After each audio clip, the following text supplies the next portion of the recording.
Corinthians chapter 4 verses 16 to 18 through 2 Corinthians chapter 5 verses 1 to 10. Gusto ko pong basahin lahat ng nakasulat dito.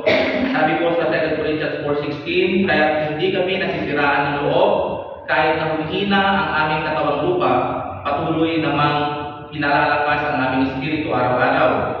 Ang bahagya at panandalian sa pagkatiang dinaranas namin ngayon ay magbubunga ng kagalakang walang hanggan at walang katulad. Verse 18, kaya't ang paningin namin ay nakatuon sa mga bagay na di nakikita at hindi sa mga bagay na nakikita, sapagkat panandalian lamang ang mga bagay na nakikita, ngunit walang hanggan ng mga bagay na di nakikita. 2 Corinthians 5:1, alam namin kapag nasira na ang tundang tinatahanan natin ngayon, ang ating katawang lupa, kami may tahanan sa langit na hindi kailanman masisira, isang tahanan ginawa ng Diyos at hindi ng tao.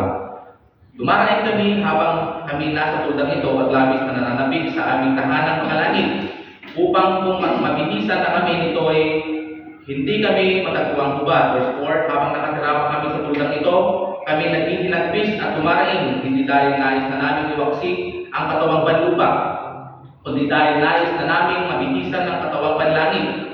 Sa gayon, ang buhay na may katapusan ay mapapalitan ng buhay na walang hanggan. Verse 5, ang Diyos mismo ang naghanda sa amin para sa ganitong pagbabago at ibinigay niya sa amin ang Espiritu bilang katibayan na ito ay matutupad.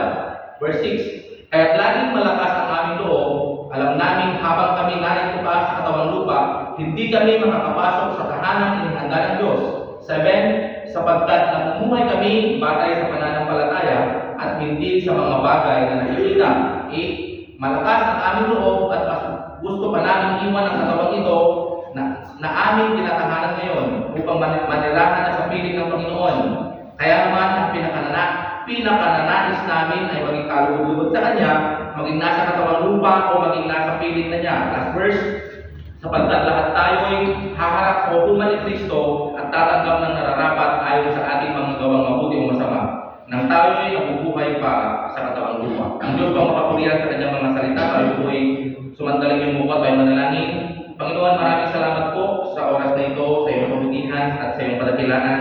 Panginoon, nabasa na po yung mga salita, dalangin po ng iyong lingkod na tulungan mo po, Panginoon, ito pong salita mong ito ugat, ang siyang mag-inspire at mag-encourage, Panginoon, sa buhay ng bawat isa. Lord, tulungan mo po ang iyong lingkod na magsasalita ang mga katotohanan lamang, Panginoon, ang ma-share, Panginoon, sa mga estudyante, maging Panginoon sa staff ng Bible School na ito. Tulungan mo kami, Panginoon, sa oras na ito, ang iyong banal na Espiritu ang sumama sa amin at iingatan kami, Panginoon, hanggang sa matapos po ang aming gawain. Maraming salamat po sa mga aming salamat dalangin sa pangalan ni Jesus. Amen and Amen. Okay, may mga bagay po na sa buhay natin na hindi natin makikita o hindi natin nakikita ngayon. Pero totoo at siguradong darating. Ang example po natin dito, tulad ng hangin. Ang hangin ba nakikita natin? Hindi, di ba? Hindi natin nakikita ang hangin, pero ramdam natin ang epekto nito. Lalo na kapag may mga bagyo, di ba? Kung wind signal number 3, number 4, malakas ang hangin niya. Talagang nararamdaman natin yung hangin. Ganyan din po ang ating pananampalataya. Hindi lahat ng mahalaga ay nakikita ng ating mata. Di ba? Kung nakikita na ng ating mata, or alam na natin yung mangyayari, ina-expect na natin na may magbibigay sa atin ng ganito ganyan, hindi na po yung pananampalataya. Kundi, ina-expect na natin na daratingin sa atin.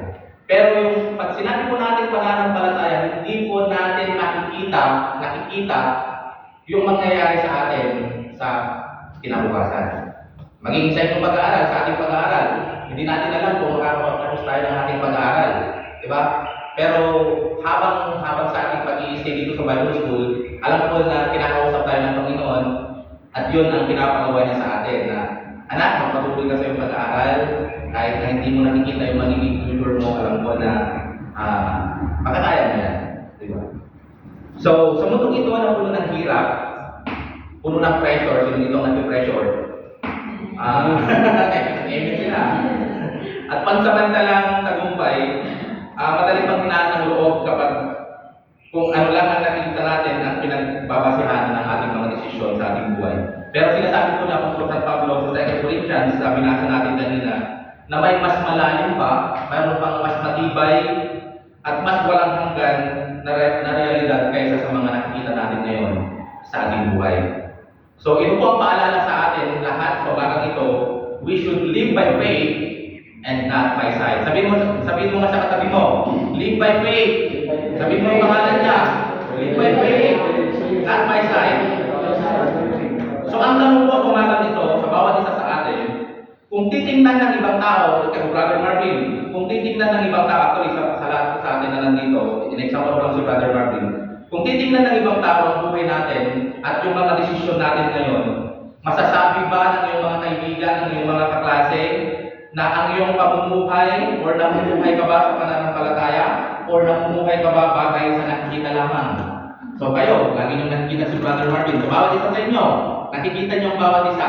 Ano ngayon yung nakikita nila? Ano yung nakikita niyo sa buhay ng bawat isa sa atin? Namumuhay ba tayo sa pananampalataya or namumuhay tayo sa mga nakikita lang natin sa ating buhay? So ibinigay ni Apostol San Pablo ang dalawang katotohanan na tutulong sa atin upang manatiling matatag sa ating pananampalataya. Ito po yung dalawa na pag-uusapan natin sa umagang ito. Una po, focus on eternity or ituon ang pansin sa walang hanggan. And then yung pangalawa, dalawa lang po itong pag-uusapan natin. Our goal is to please God. So, yun po yung goal natin na maparangalan, mapasaya natin ang ating Panginoon. Pupunta po tayo sa ating unang punto, sabi po dito, focus on eternity. Sabi sa 2 Corinthians 4 verse 18, kaya't ang paningin namin ay nakatuon sa mga bagay na hindi nakikita at hindi sa mga bagay na nakikita. Sapagkat panandalian lamang ang mga bagay na nakikita, ngunit walang hanggan ang mga bagay na hindi nakikita. So kapag ang tingin natin ay laging nakatuon sa mga bagay sa mundong ito, sa mga nakikita lang natin, sa mga problema, maging sa ating mga sakit, maging sa ating kakulangan sa finances, kakulangan sa pagkain, or maging kakulangan sa, or pwedeng sa kabiguan, di ba? May love life yan, kapag bigo sila, di ba? Madaling manghina po ang ating loob. Pero sinasabi po sa atin ni Pablo, kaya hindi kami pinanghihinaan ng loob. Bakit niya sinabi yun? Dahil alam niya na ang mga paghihirap ngayon ay pansamantala lamang. Ngunit ang ginagawa ng Diyos ay walang hanggan. Tatanungin ko kayo, sino po dito ang gusto pumunta sa langit? So ang focus po ba natin ay pumunta sa langit? Sabi ni Pablo, kaya't ang paningin namin ay nakatuon sa mga bagay na di nakikita at hindi sa mga bagay na nakikita lamang. Ibig sabihin po, ang mundo na kinakapitan natin ngayon, ang katawan na humihina, ang tagumpay na lumilipas, ang problema na dumarating at umalis, lahat ito ay hindi permanente. Permanente ba na tayo umiiyak? Permanente ba na tayo ay laging dumadaan sa kawalan? Di ba? Hindi. Lahat ng mga yun lumilipas. Ang tagumpay lumilipas. Ang problema lumilipas. So, walang permanente dito sa mundo. So, ang katawan ng iba ng katawan natin ito. Di ba? Kayo, sa kabataan nyo, marahil lang yung sinasabi, ang ganda-ganda ko, ang gwapo-gwapo ko. Pero pag lipas ng panahon, pupulubot at tatanda rin tayo. In short, papangit din tayo lahat. Maaaring may pinagdaraanan ka ngayon na mabigat kapatid. Maaaring pagod ka na, maraming nasasaktan, o pakiramdam mo ay parang wala nang nangyayari sa iyong buhay.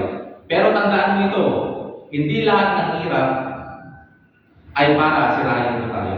Ang iba ay tinububog o inaayos mo ang ating buhay para sa pangwalang hanggang layunin ng Diyos sa atin. So ang sakit ay pansamantala, pero ang gantimpala ng Diyos ay walang katapusan. So kaya nga po kapag nakapokus po tayo sa eternity, nagbabago po ang pananaw natin sa ating buhay, di ba? Hindi na tayo nagpo-focus sa pwedeng mangyari sa atin. Sa ngayon, hindi na tayo nakapokus sa kung paano ako magpaparami ng pera, kung paano ako magiging maganda, kung paano ako magiging magaling. Of course, gusto natin maging magaling lahat. Pero hindi na po yun yung focus natin kasi ang focus natin is to eternity. Ang problema ay nagiging pagsubok, hindi na siya wakas. Ang paghihirap ay nagiging paghahanda, hindi po siya parusa.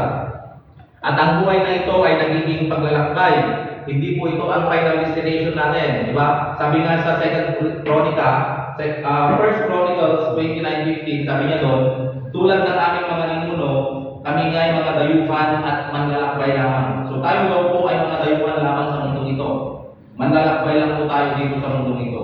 Ang buhay namin sa daigdig na ito ay parang kanino at pansamantala lamang. Meaning po, may nakahanda sa atin na magandang tirahan. At yun po yung langit na inihanda sa atin ng ating Panginoon. So, kaya kahit mahirap ang ating buhay ngayon, ang ating sitwasyon na ngayon, huwag sana tayo mawalan ng pag-asa. May inihanda po mas mabuti ang Diyos sa ating buhay. Ang mata ng pananampalataya ay nakatingin hindi sa bigat ng dinaranas ng kanyang buhay, kundi sa dakilang pangako ng Diyos sa hinaharap. Sabi nga sa Colossus 3 verse 2, ang mga bagay na panlangit ang isaisip ninyo, hindi ang mga bagay na panlupa. So dahil alam natin ang buhay na ito ay pansamantala at may inihandang walang hanggan ng Diyos, inaanyayahan tayo ng Panginoon na mamuhay na may eternal perspective araw-araw. So ang una ko dito, kapag may pinagdadaanan kang hirap sa iyong buhay, huwag mo agad tanungin na bakit ito nangyayari sa akin. Di ba? Kapag may mga, of course, pag may mga problema tayo, even me, kapag may mga problema akong dinaranas, talagang apelin mo tapo, eto, sinasabi ko talaga ko noon, last year, nung talagang dumanas ako ng matinding pagsubok sa aking buhay, umiyak pa ako sa aking Panginoon, sabi ko, Lord, ginawa mo naman yung pinapagawa mo sa akin, dinipa ko yung karir ko, naging pastor ako, pero bakit ganito? Parang po mahirap ang nararanasan mo sa aking buhay. So, marami yung mga ganong situation sa inyong buhay na tinatanong ng ating Panginoon, sabi niyo na, Lord, akala ko ba pag nanalangin ako sa'yo, pag nag-aaral ako sa Bible School, ipoprovide mo lahat ng ating pangangailangan. Pero somewhere along the way, parang hindi ganun yung ginagawa ng ating Panginoon. Pero sabi niya dito, hindi po sana ganun yung tinatanong natin. Sa halip, itanong natin sa ating sarili, Panginoon, paano mo ito gagamitin para ihanda ako sa mas dakilang layunin mo sa ating buhay? So, as di man ganito kararat ko tatap na, Lord, apay ipagparanas mo dito ng problema kanya. Ano po ba yung pinapagawa mo sa akin? So, may mas magandang pinapagawa or mas may magandang pine-prepare pala ang ating Panginoon kapag alam na natin kung bakit pinaparanas ng Diyos sa atin ang mga bagay na yun. So, hindi naman mawawala agad ang problema, pero nagbabago ang puso kapag alam mong may dahilan at direksyon ng Diyos. So, hindi po pala yung kung paano tayo mag-grow spiritually, kung paano tayo mag-share ng salita ng ating Panginoon. Ang una po sana kung gaano tayo magaling mag-preach, di ba? Yun yung mga goal natin, maging magaling akong preacher, dapat ang jiwa ko, general average ko, 98 para maging cum laude ako, di ba? Of course, maganda naman yun, yung mga bagay na yun. Pero sana po, bago po natin gawin yun, ayusin muna natin yung puso natin sa ating Panginoon. Kasi once po na naging maayos na po, malinis na po ang ating puso na umaharap sa ating Panginoon, kahit yung mga hindi magandang nangyayari sa ating buhay, nagiging maganda po yun. Nagiging positive po yung mindset natin. Kapag inayos po natin ang ating puso sa ating Panginoon. So pangalawa po, huwag mong ipusta ang buhay, buong buhay mo sa pansamantalang bagay. Di ba? Ang sinasabi po niya dito na mga pansamantalang bagay is yung pera. Maaaring yung title natin. Wala naman siguro dito na nangangarap na maging artista, no? Kasi lahat tayo pangarap natin maging pastor lahat. So, yun, yung mga may gusto ng title. Pwede yung papuri ng tao, di ba? Or pwede yung tagumpay. Pero tandaan po natin na yung mga bagay na yun is lilipas po. Sa halip, ang ipunin po sana natin ay yung mga may eternal value po sa ating buhay. So ano po yung mga eternal value na yun? Matuto tayo or mayroon sana tayong pag-ibig sa ating kapwa. Of course, tapat tayo sa ating Panginoon. Marunong tayong magpatawad. At mayroon sana tayong pananampalataya at hindi po sumusuko. Pangatlo, kapag pakiramdam mo ay walang nakakapansin ng kabutihan ginagawa mo, alalahanin mo ito. Nakikita ng Diyos ang lahat ng iyong ginagawa. At walang ginagawa sa Kanya na nasasayang lamang. So, mabalin nga lumaking hindi focus kayo katap mo makita dagiti klase tayo, makita dagiti instructor tayo, dagiti karamitin tayo. Pero hindi po sana yung focus natin. Sana kahit wala pong nakakakita sa atin, ginagawa po natin ang mga bagay na yun para po sa kalwalhatian ng ating Panginoon sa ating buhay. So maaaring hindi ka ma-recognize ng mga tao sa mundong ito, pero nakasulat ang bawat katapatan ng Diyos sa buhay mo sa langit. Ang panghuli, mabuhay tayo na may pag-asa. Hindi tayo kumakapit dahil maganda ang sitwasyon natin. Kumakapit tayo dahil tapat ang Diyos sa Kanyang pangako. Kung minsan kasi, kung maganda yung flow or maganda yung nangyayari sa ating buhay, excited tayo, maalam tayo, talagang faithful tayo sa ating pananampalataya. Pero kapag pinaranas tayo ng ating Panginoon ng mga pagsubok sa ating buhay, na pilit natin hindi na natin kaya, pagpapasunod tayo kay ni Apo, anak na dandan, napaka-unfair word, yun pa natin yung minsan, diba? Pero hindi po yun yung tinuturo sa atin ng ating Panginoon sa ating buhay. So, sabi po niya dito, tapat ang Diyos sa kanyang mga pangako sa ating buhay. Kaya habang nabubuhay tayo sa mundong ito, ipaalala natin sa sarili natin araw-araw, hindi ito ang wakas. Sabi mo sa sarili mo, hindi ito ang wakas. May mas mabuti pa na darating at mas may walang hanggan na ibibigay ang Diyos sa ating buhay. So, focus on eternity. Bakit? Because our present suffering is temporary. Ituon po natin ang ating pansin sa walang hanggan dahil panandalian lamang ang mga pagdurusa na nararanasan po natin ngayon. Hindi sinasabi ng Bible na ang buhay Kristiyano ay walang paghihirap. Di ba? Hindi po ba ito process ang pagiging isang Kristiyano? Sa halip, sinasabi nito na ang paghihirap ay hindi magtatagal. So ayon kay Pablo, ang ating bahagyang panandaliang kapighatiang dinaranas ay hindi ikinukumpara sa bigat ng walang hanggang kawagian na inahanda ng Diyos para sa atin. Sabi po yan sa 2 Corinthians chapter 4 verse 17. So maaaring mabigat ang pinagdadaanan mo ngayon, pero totoo yun, kapatid. Pero ito ang tuturuin. Hindi ito ang katapusan ng kwento mo.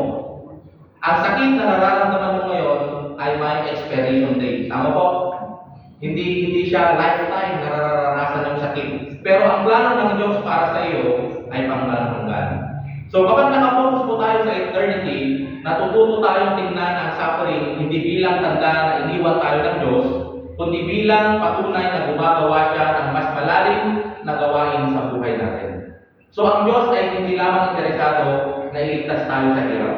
Hinahanda niya tayo para sa Kanyang kaluwalhatian. Kaya ngayon mga pinagdadaanan natin ngayon, magagamit natin yan kapag nasa battlefield na tayo. Kapag may mga churches na tayong pinahawakan. Mani-mani tayo ito lang yan na magdala ng daligayin nung niabot ipatugaw na tayo para sa may pastor iti organization or naglaman iti sekta tayo. So dahil alam natin ang kasalukuyang paghihirap ay masamantala lamang, piliin natin huwag sumko, magtiwala sa Diyos at mamuhay na may pag-asa. So hindi man po nawawala ang sakit, alam natin may ginagawang Diyos at mas may mabuting hinaharap na naghihintay po sa atin.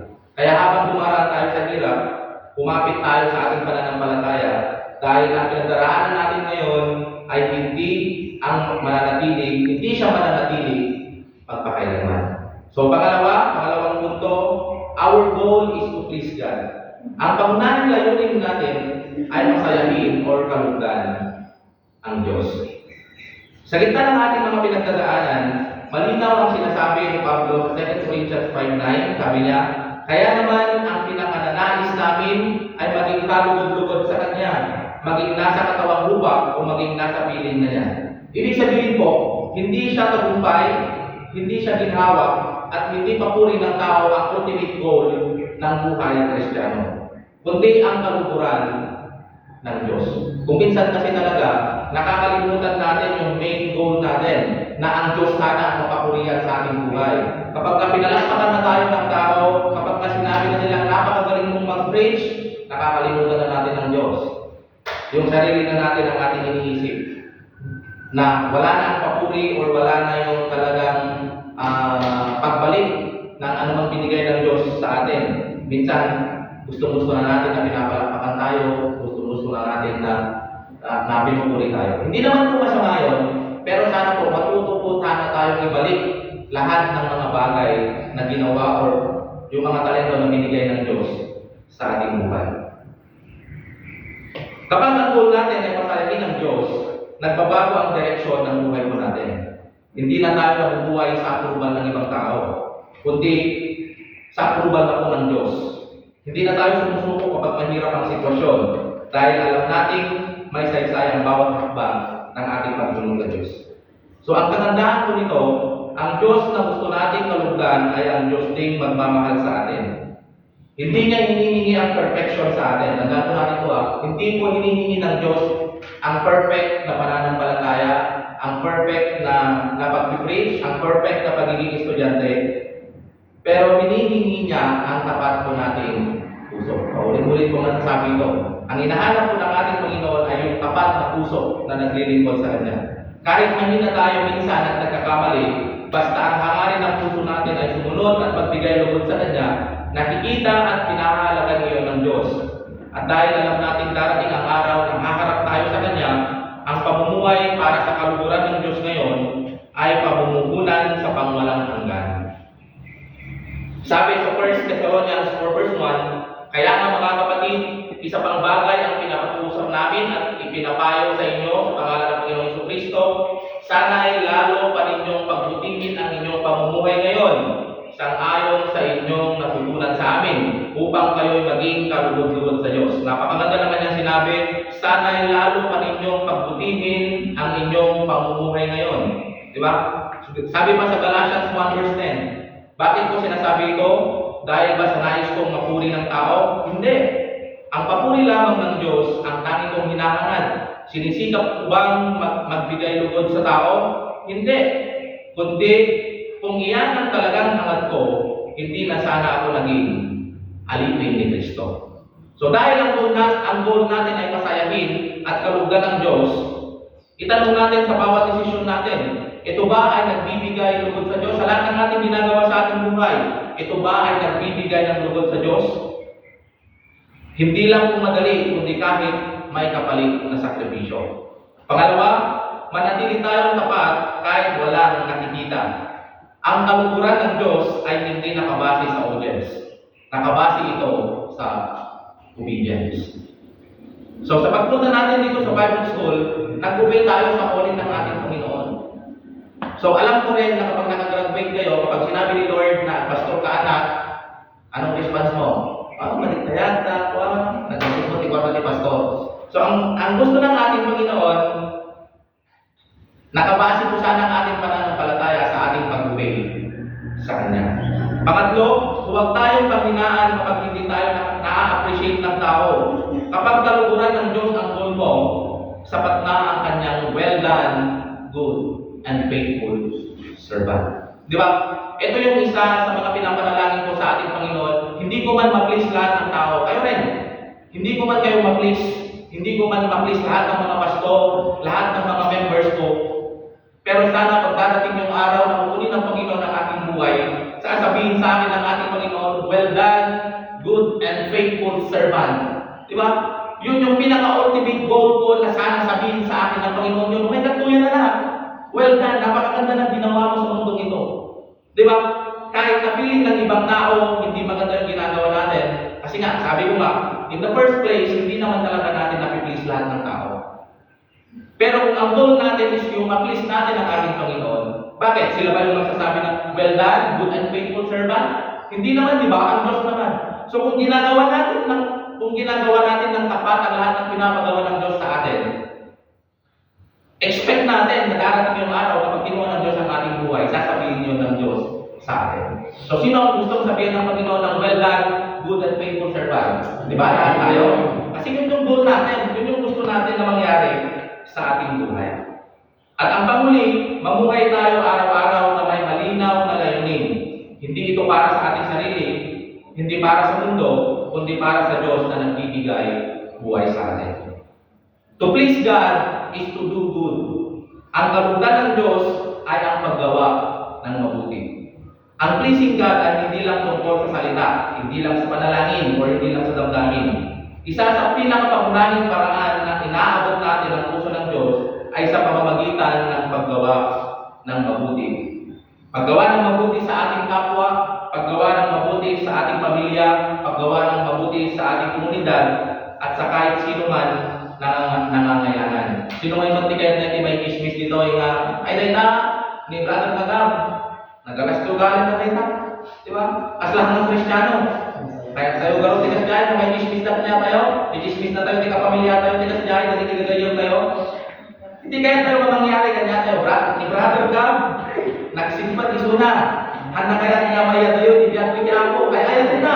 Ginanay na, ay libre na. O, di ba? Yun yung magandang gagawin sana natin sa ating buhay. Ito mo yung focus natin eh, or ito yung goal natin na makagawa tayo ng mabuti or kalugdan ng Diyos sa paggawa ng mabuti sa ating buhay. So kapag kumakatok tayo sa paggawa ng mabuti, ipinapakita natin na totoo ang ating pananampalataya. Sabi nga sa Santiago, James 2 verse 17, faith without work is dead. So ibig sabihin, hindi sapat na sabihin lang natin na sinusunod natin ang Diyos. Ang puso at gawa natin ay dapat magkatugma. Di ba? Pansinin nyo, andun na naman yung puso. Ang puso natin at ang ating paggawa, dapat daw yan ay magkatugma. Kung ano yung sinasabi ng ating puso, di ba? Hindi ang matitikin na maraming nititi puso manabalbaliwan. Agarami nititikain ba? Siguro din nga nagpitan ni Brother Gab, nagsimpan, agilip-libre, nagdaw na ita, agpapakopya na ita. Ay, madaya, dapat nagpapakopya. So, ang paggawa ng mabuti ay hindi palaging madali. Minsan, kailangan natin magsakripisyo o tumulong sa tao na hindi tayo kikilalanin. Di ba? Napakaganda na magsasakripisyo ka, gagawa ka ng mabuti sa isang tao. Hindi para sabihin niya sa'yo na, thank you, nakasingsingpot ka. Di ba? Hindi. Gagawin natin yon kahit na hindi tayo makilala. Gagawin natin yon kasi yun yung pinapagawa ng Diyos sa ating buhay. Yun yung trabaho natin bilang isang Kristiyano. Ang kagandahan po nito, nakikita at pinapahalagaan ito ng Diyos. Kahit walang nakakakilala sa atin o walang nakakakita sa atin, alam ng Diyos ang bawat maliit o malaking bagay na ating mabuting ginagawa. Kahit sa pananalangin lang, nung matay tinakita mo na kapsat mo kaslabali sa isuna, mararamdaman mo naman yan eh, kapag talagang babad ka sa salita ng ating Panginoon na nanalangin ka. Kapag kasla agpuputol ay pinagayon ko. Apaan ang kanya natin kararagat man? Di ba? Pwede yung gano'n. Nararamdaman mo yun eh. Kasi yun yung rema or yun yung sinasabi ng Holy Spirit sa'yo na kausapin mo siya na ipanalangin mo siya. Dapat may tulong mo, hindi mas namintintas. Mas maragsakan kayo kanyang misuna. So kapag ginawa natin ang kabutihan bilang paraan ng pagpapasaya sa Diyos, nagkakaroon tayo ng layunin at direksyon sa buhay. So ang bawat mabuting gawa ay nagiging matotoo sa mundo. At higit sa lahat, nagbibigay daan sa atin na lumapit sa Kanya at sa eternal reward na ininanda niya para sa atin. So wag sana natin kunin yung reward natin dito sa mundo. Ang gusto sana natin or yung talagang hinahangat sana natin is yung reward natin na matatanggap natin sa ating Panginoon. Sabi sa Galatians 6:9-10, kaya huwag tayong mapagod sa paggawa ng mabuti. Tapiin mo yung katabi mo, sabihin mo, huwag kang mapagod sa paggawa ng mabuti. Sapagkat pagdating ng tangkang panahon, tayo ay aani kung hindi tayo susuko. So sabihin mo ulit sa kanya, huwag kang sumuko. Dahil aani tayo sa tangkang panahon. Verse 10, last verse, kaya na, basta may pagkakataon ay gumawa tayo ng mabuti sa lahat ng tao, lalo na sa mga kapatid natin sa pananampalataya. So, piliin po sana natin na gawin ang kabutihan sa araw-araw. Pwede po ba yun? Yung po sana yung pinipili natin, yung ginagawa natin na gumawa ako ng kabutihan, gagawa ako ng kabutihan sa araw-araw.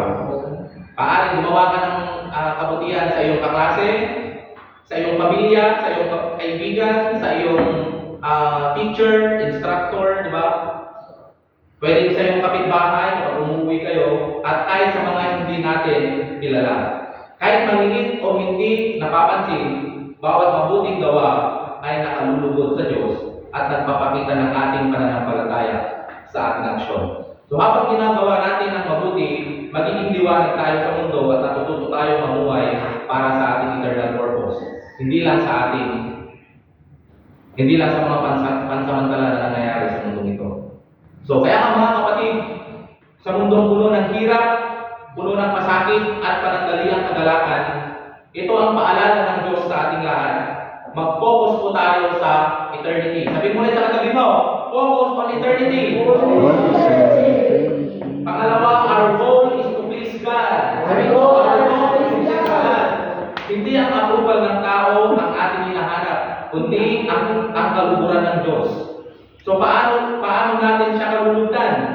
Sa bawat mabuting gawa, sa bawat hakbang ng ating pananampalataya, at sa bawat araw na tapat na nagiging na sinusunod or sumusunod tayo sa Kanya. So kaya na sa umagang ito, itinanong natin sa ating sarili, tinututukan ko ba ang walang hanggan o laging nakatingin lang sa pansamantala? Pwede rin tanong mo sa iyong sarili, ang goal ba ng ating buhay ay kaluguran ng Diyos? At ipinapakita ko ba ito sa ating mga gawa? So yun po sana yung tanong natin. Huwag natin sayangin ang oras sa mundong lilipas. Mamuhay tayo ng may pananampalataya. Mamuhay ka ng may pananampalataya, Brother Jonathan. Mamuhay ka ng may pananampalataya, Sister Che. Mamuhay ka ng may pag-asa. At mamuhay ka ng may layunin na mapasaya ang ating Panginoon. Tiyak kapatid, ang bawat hakbang na ito ay eternal or may eternal reward na ibibigay sa atin ang ating Panginoon. So tandaan natin, ang ating hirap ay pansamantala, ang ating mabuting gawa ay may saysay, at ang Diyos na ating sinusunod ay walang hanggan at tapat sa lahat ng kanyang pangako. So sa umaga pong ito, sa ating pong pagtatapos, gusto ko pong parangalan ang ating Panginoon sa pagbibigay ng isang awitin. Pwede magkaramin yung gitara natin.